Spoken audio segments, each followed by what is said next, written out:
welcome to Paradigms at paradigms.life, the radio show and podcast that brings you inspiring people with visions of a viable future for life on Earth that includes humans. Hi, I'm Baruch, host of Paradigms. Thanks for tuning in.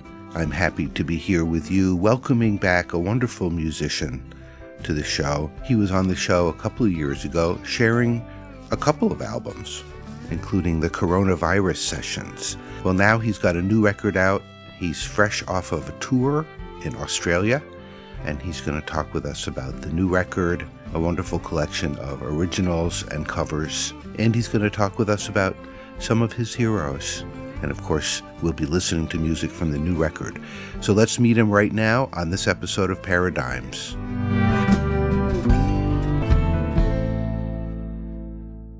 George Mann, welcome back to Paradigms. Thank you, Baruch. I can't believe it's been 2 years, but boy, time goes faster as you get older, as they say. It certainly does. It certainly does. Well, welcome back. You've got a brand new album out called The Chain, and you've been touring, and I want to hear about all of it. I would love to start just by talking about the new record. I just listened to it. I really enjoyed it. It's got some originals, some really wonderful covers of other people's music. You've got wonderful musicians playing with you and background singers. It's really a lovely album. More than a lovely album, though. There's a lot of really strong sentiment and seems like really personal stuff in there. Good choice of the word. I was just going to use it. You stole it from me. Personal. When we met, I had produced 2 records in the first 2 years. Well, within a year of each other, we released them of the coronavirus pandemic, and things have started to loosen up in the last 2 years since I've spoken with you. And that gave me time to reflect on what I wanted to do with my next album, which is called This Chain, by the way, not The Chain. It's about a chain. That's okay. No, a lot of people have made that mistake. The Chain is a great Fleetwood Mac song, right?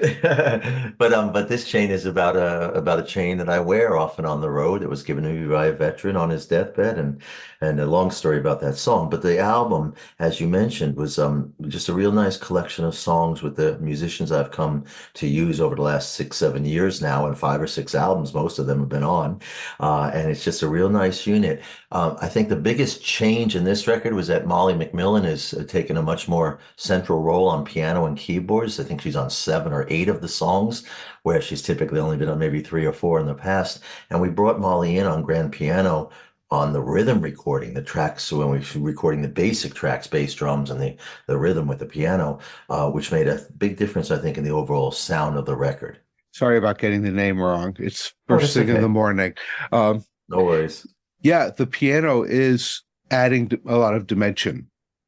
Well, the studio I record at and have been doing most of my work at for 15 years now is an old church outside of Ithaca called Wilburland.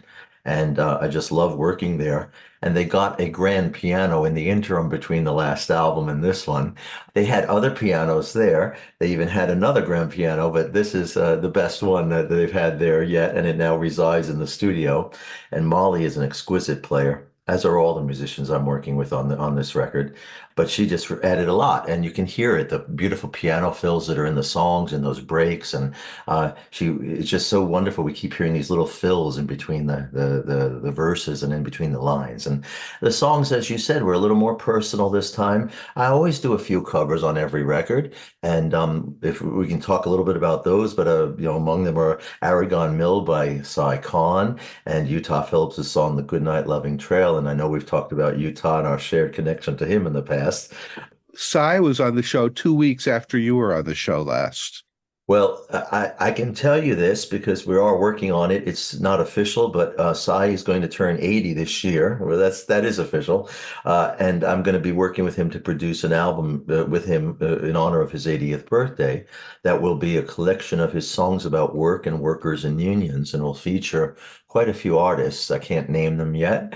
But people who have recorded Cy's work over the years, and some just wonderful songs of his to mark his 80th birthday. And Fantastic. I've recorded. You might recall I did his song, and they all sang "Bread and Roses" on Yes. on the last album. Yeah, A World Like This album 2 years ago. So I've been recording his work over the years, and we've become closer. And we really have a shared interest in this because not only is he turning 80, and of course you start thinking about the end of your life as you get up there, but also his dedication to the workers and the labor movement over the years. We want to put that all in one package, a good album. So it's probably 15 to 20 songs of his best labor songs and songs about workers. And you know some of them as well as I do. Oh, I can't wait. That's going to be a fantastic album. We're planning it for August so that it comes out by Labor Day is our goal, and that's what we think is going to happen. We're just in the stages now of starting to talk to other artists about being on it. A lot of this work is recorded also, so it's just getting the permissions and putting the package together. But we will have some new recordings too. So we're real excited. I didn't know you knew Cy. He's he's a wonderful man and a very worthy artist of an 80th birthday CD that we'll be doing in August. Oh, yeah. Yeah, that's really fantastic because that song Aragon Mill is really beautiful. Well, what I can tell you is Peggy Seeger does a very beautiful version of it. That's all I can say right now. All right, all right. But and there'll be other people who've recorded Cy's work you might know of, and we're going to be approaching other artists too who may not have recorded his work yet to see if we can get a few new songs added into it. I'm talking with George Mann. So glad to have him back on the show about his new album, This Chain. We're going to hear a song from the new record now, and then we'll be back with more conversation. George was just talking about this song. It's Aragon Mill by Cy Kahn. This is Paradigms at paradigms.life.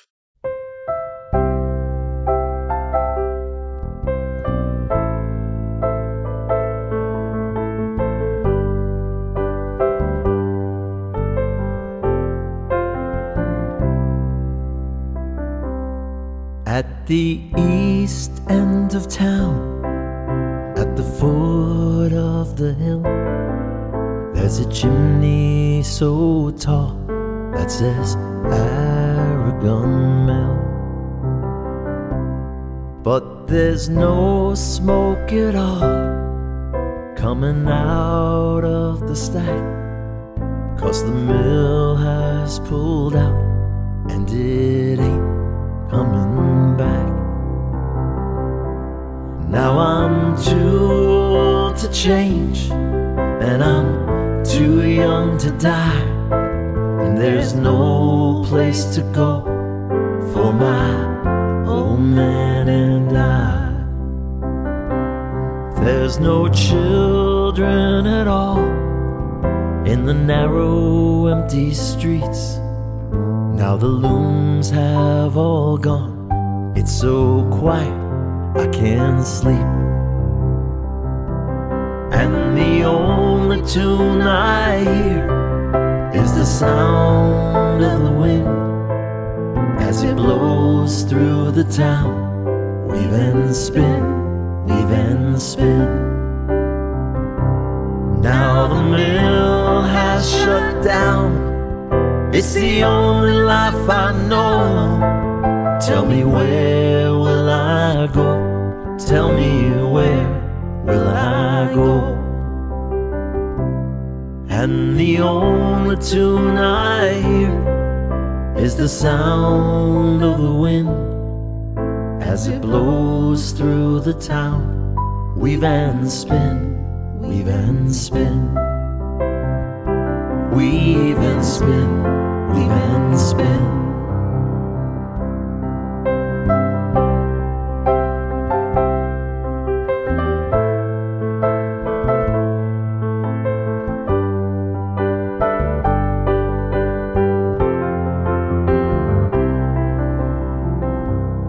At the east end of town, at the foot of the hill, there's a chimney so tall that says Aragon Mill. That's Aragon Mill, written by Cy Kahn, who was on Paradigms in 2021, performed by George Mann, on his new record, This Chain. Let's get back to my conversation now with George Mann. There's a song on here. It's a song you wrote, and it's really also very touching because it's about a wonderful artist that we lost to COVID. Just as Dangerous Alone, about Anne Feeney. It's a powerful song. Oh, well, thank you. I don't know if you knew her or ever saw her work or heard her work, but she was somebody who I knew from the very early years of my moving into the labor folk world as a musician. I had been a union organizer for quite a few years at the point that I met her. And I was beginning to start producing folk music with Julius Margolin, my old friend who died at 93 in 2009. But we had a decade of fun making the anti-Bush, George Bush CD collections, Hail to the Thief. And we released 3 albums of our own work, together, and toured with Julius well into his early 90s.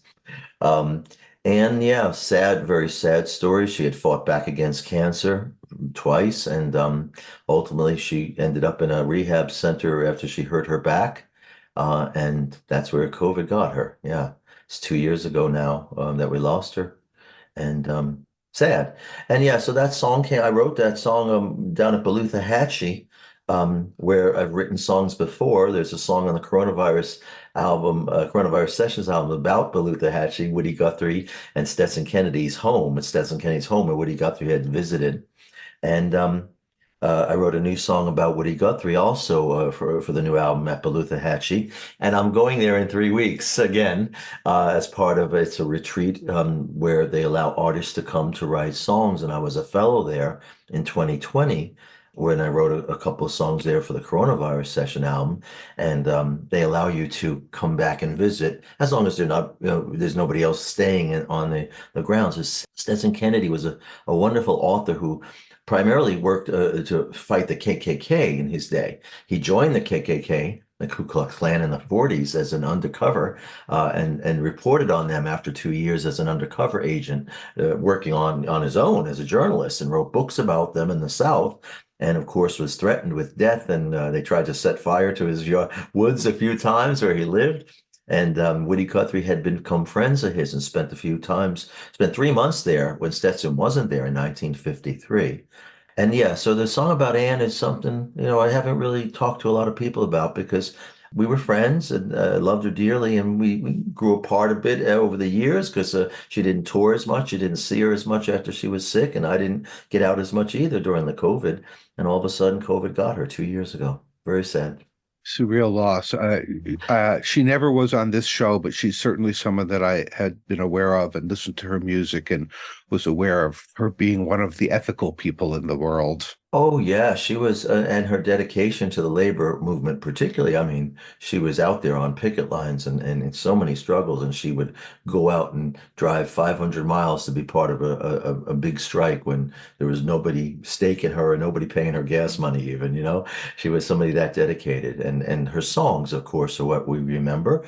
Songs like Have You Been to Jail for Justice, Scabs, right? Those songs like that, songs that people still sing and will sing for a long time. Yeah. Yeah.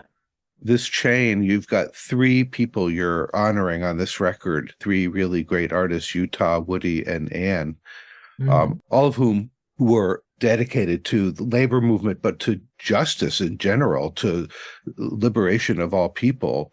Well, they all influenced me as a performer and as an artist, not only my work as an artist, but my ethics, the example. I mean, I joined the Industrial Workers of the World because my heroes were members like Utah and Ann and Faith Petrick. Not just because I believe in them and wanted to be part of the Wobblies. And Joe Hill is, of course, an important milestone, getting to know his work and working on 2015 to book and help promote the Joe Hill 100 tours that we did on both sides of the country to honor him on the 100th anniversary of his death. All these people that are part of the labor movement and parts of struggle too, not just that, people like Dr. King, Rosa Parks, right? People like Gandhi, people who stick in our minds as people who took chances and sacrificed so much to make the world a better place. those are the kind of people I want to be singing about and talking about. And I know it'll never get me on the pop radio or get me, a top 10 hit. At this point, that boat has sailed, right? As they say. But it's still enjoyable doing this work and keeping their music and their memories alive. That's an important part of it too. And that's something I learned from people like Pete Seeger and Utah specifically. And of course, Cy Khan, now that we're working closer together, and he's approaching 80 years old himself. He's another one on this list for this record. But, talk about timely. Here we are in not just the United States, but on Earth, humanity, doing what we do. And we're experiencing another period of political intensity and narrowing and, this swing to the right. I don't know what else to call it. We're seeing an increase in very rigid political thought forms, and more people fighting to be exclusive rather than inclusive. We're seeing certainly an increase in right-wing violence, and we're seeing more and more polarization and all of this stuff. I can, use lots of words to describe it. But, the things that you're singing about here, the people you're honoring here are all people who worked very hard to bring us towards justice, not towards injustice, who worked very hard, who literally gave their lives in one way or another to try and open societies up and bring people together. And so it's just really timely. It's just really, we need this. Well, I'll answer that with two things. First off, to take issue with one minor point, I don't see a swing to the right. I see the angry white male right-wingers getting louder again in preparation for the election. So what we're seeing is what we saw 4 years ago and 8 years ago, right? Trump is an ugly, divisive force, and he emboldens ugly, divisive, violent people. And we've seen that time and time again. But when you look at the elections, they've been losing elections left and right. Right. Absolutely. Even in this last Absolutely. cycle, Kentucky governor, I think it was a couple other races that we were watching in this off-year election. There's no sign that the electorate is moving right. There's a sign that people are worried about Biden, I'm sure, as I am on the presidential election. I really wish I wish he would have stepped down, agreed that he was not going to run, as he said originally, and cleared the path last year for 4 or 5 new people to discuss, and somebody would emerge and there would be no questions about how old they are, how corrupt they might be, quote unquote, how embarrassing their son is. All of these things would go away if Biden was not running. But I'd say one other thing, though. This was my off election year album. Let's put it that way. Okay. I tend to write in cycles, and I'm not going to be putting out an album before the election other than the Cy Khan album this year. But I will be recording for next year. And I'm making plans to do some recording in Australia, and I'm on tour in October there with a wonderful artist that I hooked up with, and a producer who's pretty well known in the Australian folk scene. We're going to have some fun. It's kind of just taking shape because it's still 10 months away. But I will be back in Australia for at least 4 to 5 weeks in October and November of this year after we release the album. The Cy Khan project, we're aiming for August to get it out by Labor Day so that we can spend that time promoting it before Labor Day, since it'll be focusing on workers' songs. It's great talking with George Mann about his new record and his travels. And we're going to hear some more music and then be back with more conversation, learning more about some of George's favorite people. Here's a song about Anne Feeney, Just as Dangerous Alone.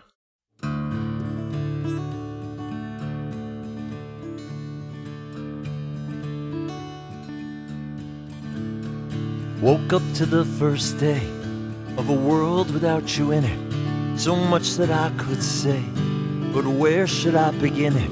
And it seems so very small to start out with I love you. So maybe I'll just pour a drink and try to tell them of you.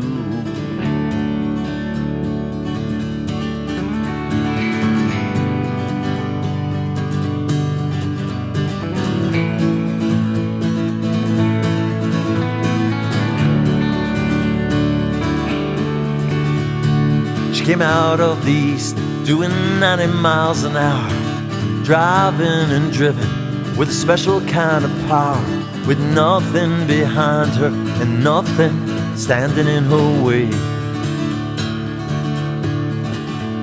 With a head full of words and a spitfire wit and a righteous anger She wasn't taking none of it, and a voice that would carry from any stage or street she would play. Blessed with the song-making skill of Joe Hill and the grit of Mother Jones. On fire in a crowd, but just as dangerous alone. Out in the heartland of a country on fire, pushing back against all the lies of a lie, building a vision of a world that she knew she'd never see. Through so many cities, so many streets, so many victories and bitter defeats, wherever the people and power collided, she'd be. Blessed with the song-making skill of Joe Hill and the grit of Mother Jones. On fire in a crowd, but just as dangerous alone.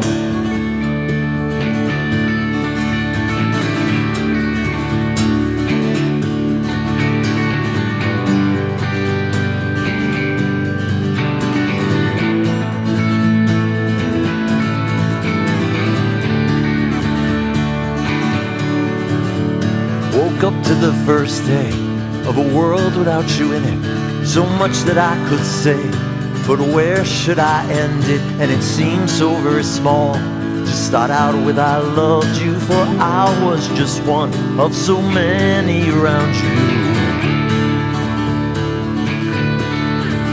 There's a fireball in the west and it's burning up the sky. There's a red light blinking on the mountain tonight.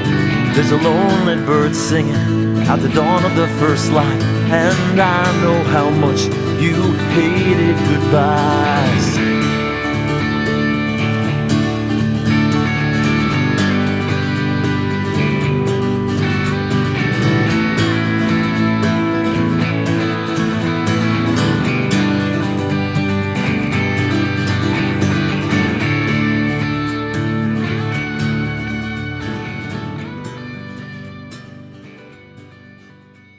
That's George Mann from his new record, This Chain, and that's a song called Just as Dangerous Alone, written about the wonderful activist and musician who has passed, Anne Feeney. And now here's the next part of my conversation with George Mann.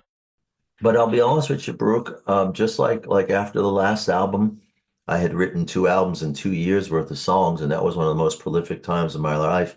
I did not seriously try to write a song for a year after you and I spoke. I think the first song I wrote was last November when I came home from the tour in Australia. First tour in 3 years in 2022, and had such a wonderful time. I wrote This Chain when I was quarantining in a teardrop trailer in California to make sure I didn't give my friends COVID after 4 weeks in Australia and a flight home. I spent 3 days in a teardrop trailer just sitting around thinking about what I'd been through and what it was. I had some more concerts coming up in California on the way home last year. And that's where This Chain got written, thinking about Utah Phillips, since I was so close and I was going to go to Nevada City the next day or a few days later to do a concert at the library. So it goes in cycles for me, and I'm starting to think now about writing because I'll be down in Beluthahatchee in about 4 weeks, and I have 2 or 3 nights there where I'll have the whole day, to myself to just focus on writing. And usually at least one song comes out from that magical place. It has every time I've been there. And as I said, I'll be writing for a release next spring is what we're looking at, 2025. But this year is going to be taken up by working with Cy on this album to honor him. While he's still, I learned a lesson a long time ago. There's a song that even Faith Petrick sings. It basically says, don't bring flowers to my grave, send flowers while I can still receive them, I think about that. And I think back to when Utah was going through his last illness. Everybody knew his time was limited. We knew it was coming to an end. It wasn't like he was old and he might die someday. We knew he had literally months to live, especially once it got to the point where he couldn't perform anymore. And so it was so important to people and that I saw so much outpouring of appreciation and love for his work before he died. And that's what we try to do. Same thing with Pete. You know, Pete was 94 when he passed away. Nobody expected it, but of course, at 94, you don't expect he's going to live forever. And I was very lucky to work at Rick Polari on the Almanac Trail project 10 years ago. Last year, we produced this album that Pete Seeger narrated about the Almanac Singers. And I don't even know if we ever talked about that project or you ever I heard don't think about we it. did. But if you look up the Almanac Trail, it's called, the album's on YouTube, but I mean, it's on, Apple Music, Amazon. It's a project that Pete Seeger narrated right before he died, 6 months before he died, songs of the Almanac Singers. And Rick and I did this tour in 2013 that went all around the country, 26 concerts, 32 days, 9,200 miles we drove and lived to tell the tale. It was amazing. You're really carrying a legacy for all these people that we're naming. Well, yeah. Well, again, I came out of the labor movement. As we've talked about, I was a union organizer for about 9 years before I went back to full-time making music as my only, kind of ways of making a living. And as you know, a good chunk of that income comes from singing for nursing and veterans homes in upstate New York or even on the road. Every July, I go out to Washington and Oregon for about 2 weeks. And there's about 7 or 8 different nursing and veterans homes I play with, in addition to doing some of my George Mann gigs in coffee houses or for unions and stuff. So I've even done some nursing homes in Australia in the past when I've been on tour there. It's just a lot of fun to sing for old people. And that work is, like I said, I'm surprised more folk musicians don't take up some of it because it's a very needed, among other things. It's very easy to do. Anybody can learn if you don't already know 20 songs by Elvis, Hank, Johnny, John Denver, James Taylor, the Beatles, all that kind of stuff. They love all of that. The amount of smiles and laughter and joy you see reflected back is very heartwarming. And that's an interesting point too, because my last tour of Australia was about mid-October to early November. I played 2 festivals, did about 12 other concerts for folk clubs and other organizations, a couple of private house parties and stuff. And I felt that joy of being on the road. And it's something, unless you've ever done it, when you're on the road for 20 days, 30 days, and you're doing 15, 20 gigs, and you come home at the end of it, it's almost like a postpartum depression. You went right into the holidays. I got home like second week in November. And I had 6 weeks of nursing and veterans homes right up until Christmas, 5, 6 days a week. I was doing 12, 15 gigs a week minimum right till Christmas because, of course, the Christmas rush. That's typical. Like I said, I got 4 hours of singing this afternoon. I'm going to after our interview, and that's a lot of fun. But as I said, it's different kind of work, and it's work you can do easily from home. And is probably 5 or 6 nursing homes within half an hour of anywhere you live, if you live in any kind of other than way out in the boondocks or in the woods. So it's a lot of fun and it helps pay my bills. I mean, that's, I got to be honest. I couldn't be making a living. I wouldn't be making a living on the folk scene. Who is? Who can? Being a musician is not a high-paying job, except for the few folks, who get really a lot of attention. But there are so many amazing musicians no one's ever heard of out there making amazing, great music, scraping by financially. So yeah, just a shout out, support your local folk musician. Yeah, and people should remember how for every acceptance I get rejected probably 8 to 10 times minimum, right? I'm applying for festivals. I'll get hired for a few festivals in Australia this fall. That's part of my tour, and I've got built up a reputation of being a solid performer there. I don't make a killing, as you just said. You'll never make a killing. You'll make a living if you figure out how to do it right in this business. But there's so many people trying, and that level of frustration is so great. I mean, a festival gets 1,000 entries and maybe has 30 slots, so a big festival, a small festival might get 300 or 400 and have 20 slots, so most people are going to get rejected. And you look at who's getting on the radio and who doesn't get on the radio. How do you even get on the radio, right? I pay a publicist, and of course I've known for 20 years of making this kind of music, but it's very narrow, and it's very hard to reach outside of that small group of folk presenters who like this type of music. Yeah. And as you know, a lot of those shows have been getting canceled over the years or reduced. Another one I know just got cut back, a long time show. At least they didn't cut it completely, but they cut it from 3 hours to 2 hours, and that's Yeah. somebody whose work I respect, and I love the music he plays on that show. So the folk world's not an easy world to live in. We all knew that before the pandemic, and coming out of the pandemic, if you want to call it that, coming out of it, it's not any easier. It's actually more challenging because there's a lot more people trying to get the work and needing the work. We'll be back with more conversation with George Mann, talking about his musical process and what's coming up for him. But here's the title track from the new record, This Chain by George Mann. You're listening to Paradigms at paradigms.life.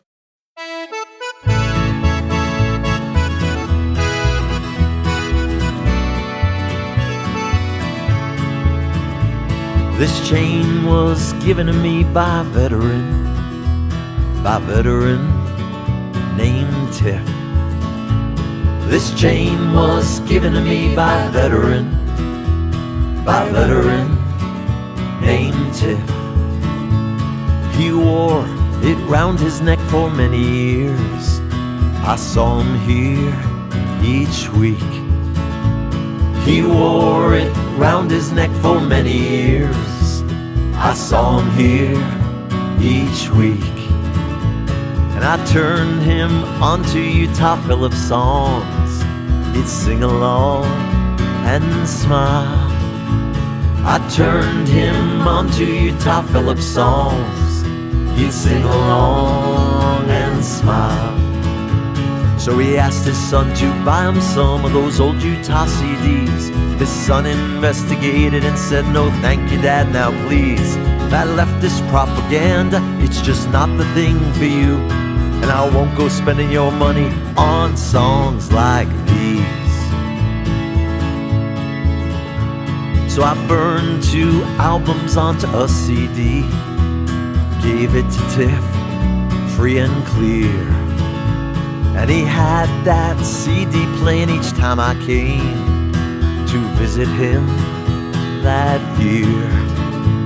He'd hide the CD when his son would come under the mattress where he lay, a geriatric act of resistance until his dying day. I walked into a room full of family gathered around. I shook his hand and I said hello as I started to sit down. I sang God Bless America and In the Garden too. Then I looked up, he winked at me, and I knew what I had to do.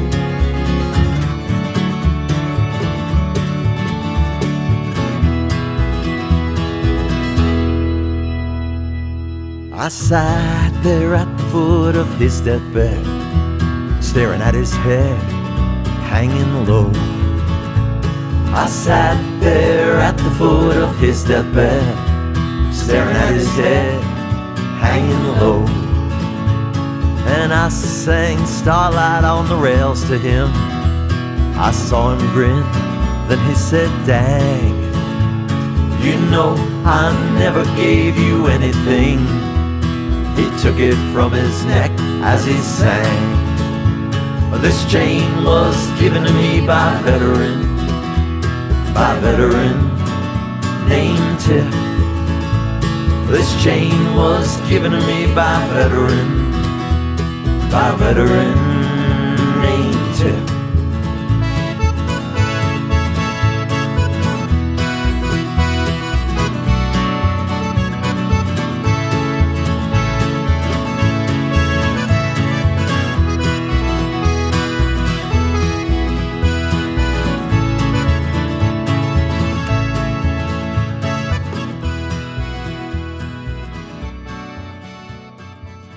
That's This Chain, the title track from George Mann's new record.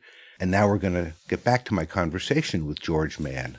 Well, and the way music is distributed now through streaming services and the almighty algorithm, it means that if we want the artists we appreciate and whose music we love to be, quote unquote, successful in that vein, we need to click on their stuff, and listen to them on those streaming services, even though the remuneration is very little. I think this happened after I met you 2 years ago and we did the interview, but because the Neil Young Spotify battle happened, and I dropped Spotify as soon as, and Neil Young's one of my heroes, and I don't need they showed me I had made $700 in income over the course of 12 years or 8 years or whatever it had been. That wasn't bad, but it's like $50 a year, $60 a year. You're not going to miss that, right? Yeah. Certainly in making this latest album and in making any album, I think about how to make it commercially appealing to people, but I'm not looking to write a hit single. I mean, I don't, and I didn't write a lot of songs for this record. I think there's only 5 new songs on the record. There's 2 older ones and 3 or 4 covers, right? That's the 11 songs on the record. But I chose songs that I wanted to record from my heroes too, among the songs. And I've always loved Townes Van Zandt too. And I'll Be Here in the Morning has always been one of my favorite ones of his songs. In writing songs for the record, I strove to kind of make them very tight, but that doesn't mean I'm trying to go for a commercial sound. But yet, I think we achieved that on songs like the legendary Lot 13, with a real swinging sound and fiddle and bluegrassy feel. Down in the Dumps Tonight just has a real beautiful sound to it. Again, it's the interplay of the piano and Molly on piano and Rich on guitars, Rich DePaolo, who's all over the records too for the last 5-6 years. It's a real nice combination of songs, and that's what I'm hearing from people. So few people these days will take 40 minutes to listen to an album top to bottom, right? As any artist does, you sit there and you go, what's the order of the songs when you're getting towards mixing? And this one was pretty easy to put together. I just felt it fell into place the way we heard it. And I wrote 2 songs towards the last month or so of the project, Down in the Dumps Tonight. And the last song I wrote was If I Could Turn Back Time, which are both very personal songs and kind of quieter. And so, yeah, that's what you picked up on when you said there's more of a personal feel to the songs on the record. I love writing anthemic type of songs, but as I ease into older age, my ear is getting more folkier and quieter. I guess is the best way to say it. The message is the message, however it comes through, and whether it's a song that's really overtly political or something more personal, it's coming from the same place. When I think about the song, Tell Me About Woody Again, that's a good blending of both. I mean, there's politics in that song. Anybody who knows Woody Guthrie's work knows that somebody who was singing those songs to his kids every night would not have been a right-winger, right? Was a good union man, as it says.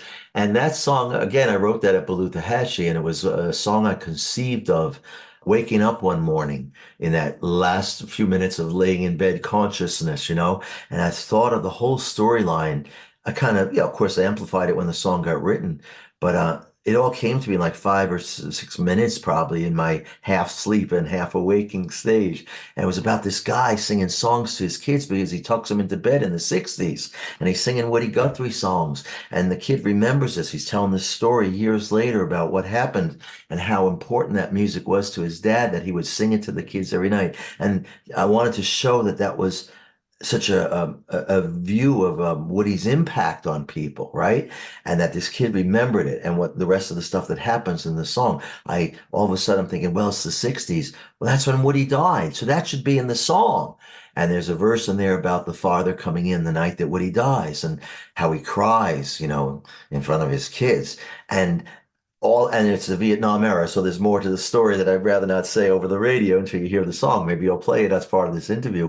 But that all got in 5 minutes. Most of that storyline was built.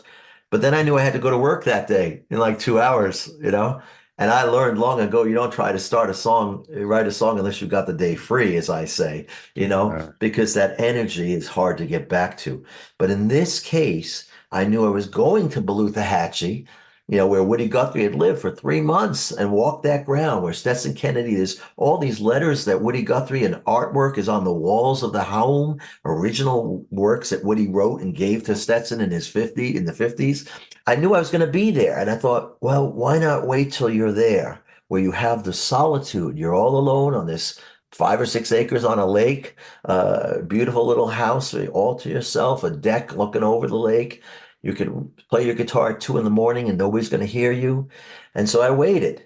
And 3 weeks later, I was there. I did a couple of concerts and got there and I settled in first night. And the next morning, woke up and I went to work and the song got written.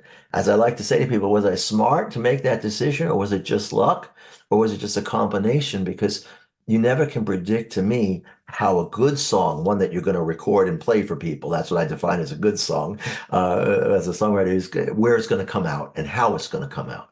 Like I always say, there are certain songs that you'll never hear, right? Because or they get abandoned halfway through, or you write it out and you say, nah, it's just not working for me. Nobody's going to hear that. I can write other songs, But that was one that I knew that it was going to be a powerful song if I could write it. I thought the setting would be an aid in that process, and it was. Balutahatchee is a magical place. I mean, no doubt about it. I mean, the people have been there. A lot of famous people from left-wing circles visited there over the years. Ann Feeney was there several times. Pete Seeger had been there. Woody Guthrie had been there, of course, and lived there on that ground for 3 months in an abandoned bus. Because Stetson had fled to Europe, after the KKK was trying to kill him. So it's got a lot of history to it, and it's a good place to write songs about historical events or historical characters. We'll be back with the final part of my conversation with George Mann after we hear this song that he wrote about Woody Guthrie. Tell me about Woody again. George Mann from his new album, This Chain. My brother Jim was my hero. I followed wherever he led. Though there was 6 years between us, still we shared the same bed. My father, he was a good union man, though his fortunes, they rose and fell. Home most nights to tuck us in tight, singing songs he knew so well. There were hobos and unions and Robin Hood thieves and pictures of places that I'd never seen, and we always sang, this land is your land. They traded each verse to the end,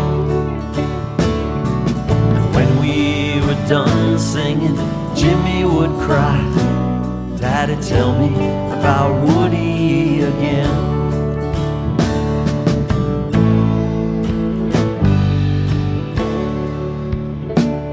I remember 1967, so long ago though it seems.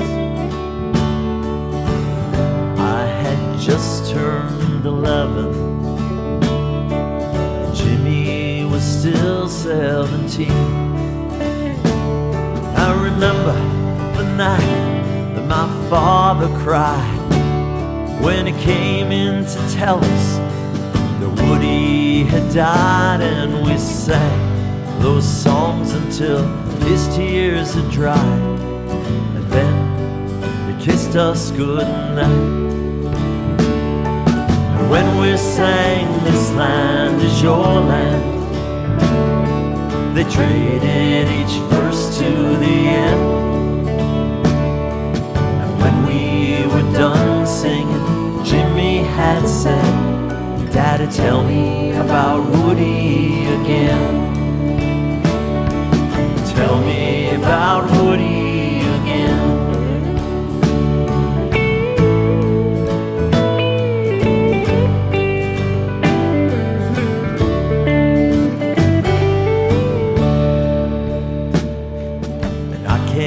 Forget that cold morning, the day that everything changed. A letter for Jimmy came in the mail, and then he was going away. My father, he was a strong man, but he never would be the same. Knock on the door, I found him on the floor with only the war to blame. I've got these images stuck in my mind, the innocent memories of an innocent time when we always sang, this land is your land. They traded each verse to the end. When we were done singing, Jimmy would cry, Daddy, tell me about Woody again. Tell me about Woody again. Tell me about Woody again. How many of us grew up singing Woody Guthrie songs? I know I did. That's a wonderful song George Mann wrote. All right, here is the final part of my conversation with George Mann.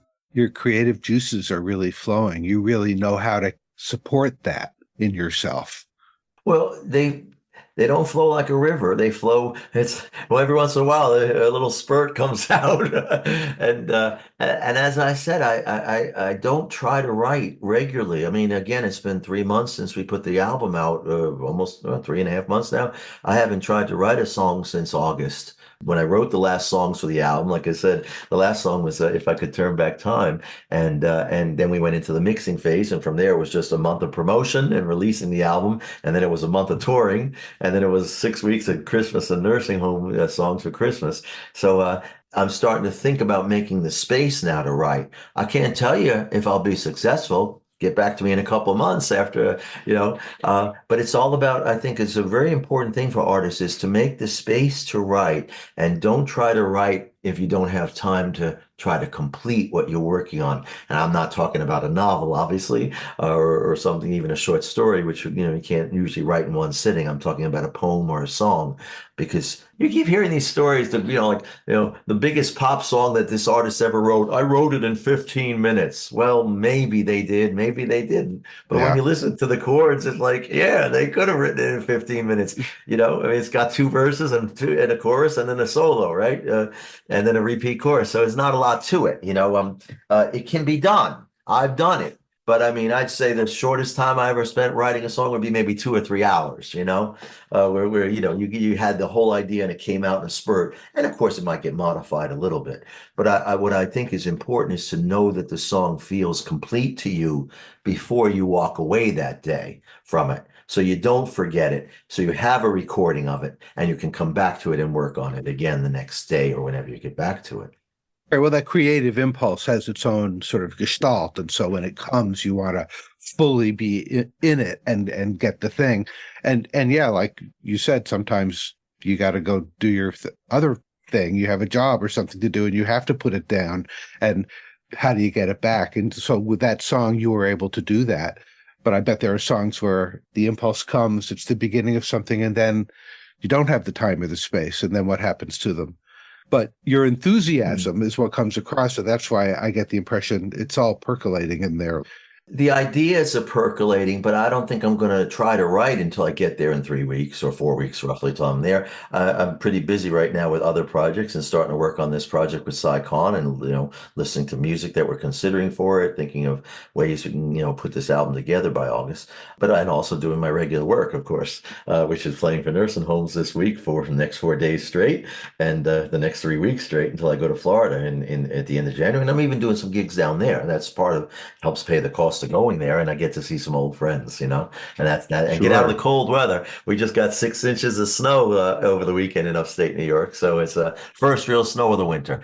But the process is interesting, Brooke, because again, I don't try to explain it. I can't really explain it, but I know it's magical, and when I think back, I've written and recorded 12 albums of my material, produced 7 or 8 others where I have songs on it. But when I think about my solo work since Julius died, I think it's 8 albums now since my singing partner and I, parted ways when he passed in 2009.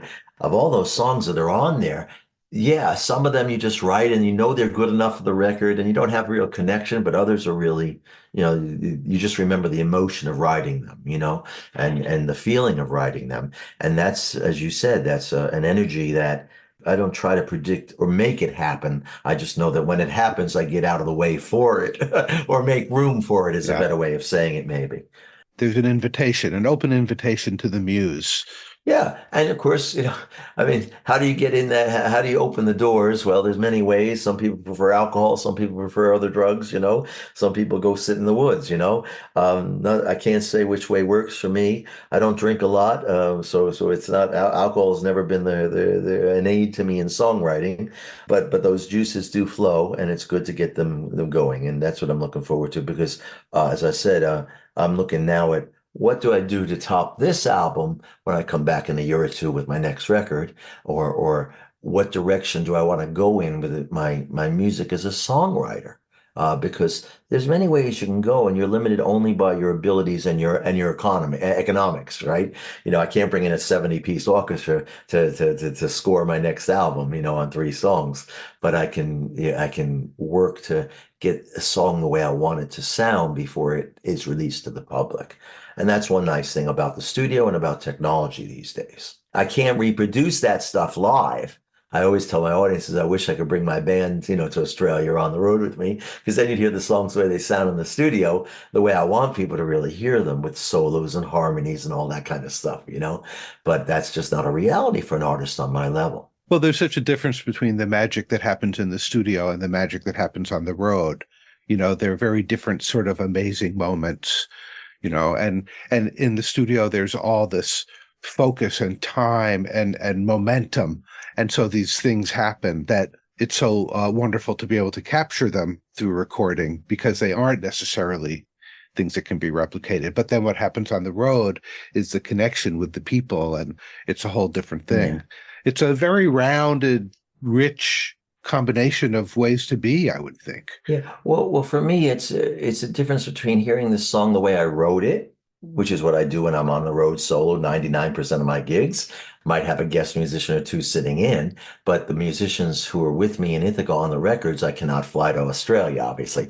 So it's a difference between hearing the way, and I always say to my audience, look, generally I sit at home with a tape recorder or my little iPhone recorder, and I write a song with acoustic guitar. I might use my little drum machine on the keyboard. I might theoretically try to overdub a part to hear how it sounds, but once I get the basic rhythm of a song on a recording with vocal and guitar, then I can think about solo parts or other, harmonic things. But I also leave that a lot to the artists I work with in the studio. So because we always get together to rehearse at least once or twice before we go in the studio, and they have a good demo of me that they practice to and, get familiar with the song before we ever get together as a group. That's the way I found it to work with these last 3 albums, especially as this core of musicians that I've worked with has coalesced in the last 3 albums. It's a real nice group dynamic to it. We're doing a gig in March here in Ithaca at the Quaker Meeting House, and it's going to be acoustic bass, but I'm going to have several of those musicians with me on the gig, which will be real nice to be able to present those songs with some of the people who recorded them with me. Oh, that sounds great. I hope some listeners can attend. That would be really awesome. That'll be March 23rd in Ithaca, yeah. Well, George, thanks for talking with me about this new record and just your life and what's going on and the new music coming up. The Psychon project sounds really exciting, and I can't wait to hear what your next group of original songs are, given what you write about and what we're experiencing. All right, well, good talking with you. Good catching up with you. Have a great day playing for the old folks. Okay, great. Thanks a lot. George Mann, thank you so much for coming back to Paradigms. It's really great to talk with you again and for you to share all of this wonderful music and where it comes from and what it's about. Humans have a natural drive for freedom, for liberation, for creative expression. When we're not messed with, we tend to be kind and to get along. It's only because our sense of connection and shared power has been twisted up by greed that we find ourselves in this situation we're in now, where once again, or maybe it's still, humans are committing heinous acts of violence against each other, against the earth, but we don't have to. What if everyone who's armed put down their weapons? What if all the soldiers turned off their tanks, anchored their warships, grounded their planes? What if everyone turned around to see who around them needs help and made that their task for the day? Help someone else. That's what people like Woody Guthrie and Cy Khan and Utah Phillips and Anne Feeney and so many others and George Mann are all about. So, George, thank you for carrying this energy, this intention, this really kind, loving way forward through your life in this world. Folks, if you'd like to know more about George, hear more of his music, he's got a bunch of records out. His website is georgemann.org, GeorgeMann.org. Check him out and listen to this album, This Chain, the whole thing. It's really wonderful. And if you enjoyed this episode of Paradigms, I hope you'll visit the Paradigms website, paradigms.life, where all our episodes are archived going back to 2009. There's also a link on the bottom of that page to my new audiobook, Khalil Gibran's The Prophet, voiced by me and Starhawk, who is a renowned author, permaculture teacher, and activist, and a really dear person. I hope you'll check out the audiobook. I think you'll really enjoy it. And the website for that project is theprophet.life. I'm going to leave you with one more track from George Mann's new record, This Chain. He mentioned this one in our conversation. It's the legendary Lot 13. And as we wrap up this episode of Paradigms, the word for the week is community. We all live in a community, whether it's a community of people that know each other in a neighborhood, in a town, a community of life forms, in a forest or a meadow or in your house. We're all part of this field of life on Earth, which is also a community, common unity. We share air and space and water and time together. So the word for the week is community. Notice yours. Notice how you participate or don't. And consider. All right. Baruch signing off for this episode of Paradigms. We'll be back next time with more inspiring people. Until then, notice your community and be well.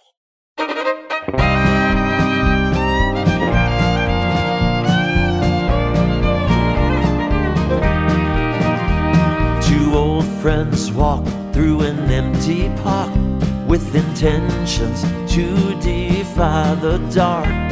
One voice rings out, one ear is cocked, and a flood of memories unlocked. It's been 2 years and maybe more since I held her close on the forest floor. And in all that time, I'm still not sure of control of my emotions. So let me take you down, I'll take you down through the woods and the fields of green, past the playground by the water, to the legendary Lot 13.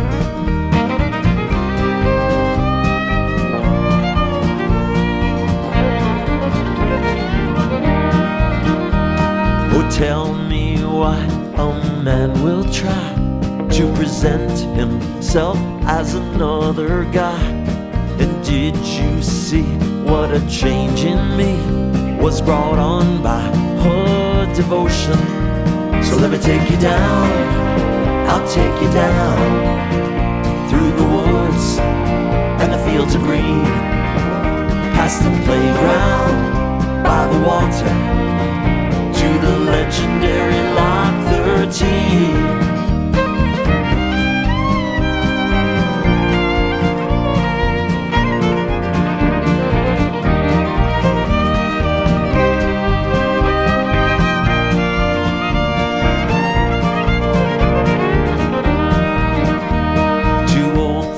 Walk through an empty park with intentions to defy the dark. One voice rings out, one ear is cocked, and a flood of memories unlocked. It seems to me we've been searching for someone who's not with you anymore. But if you grew by loving her, I would say you've learned your lesson.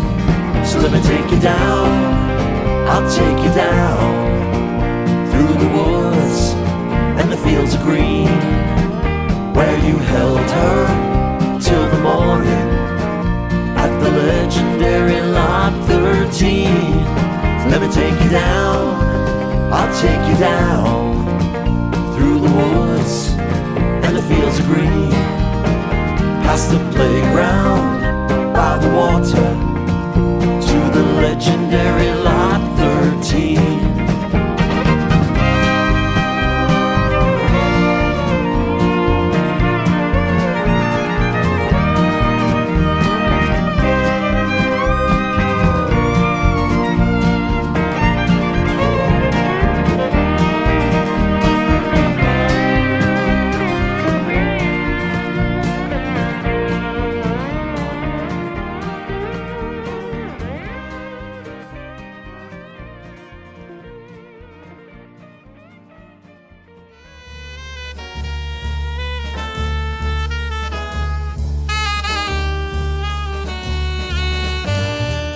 You've been listening to Paradigms at paradigms.life.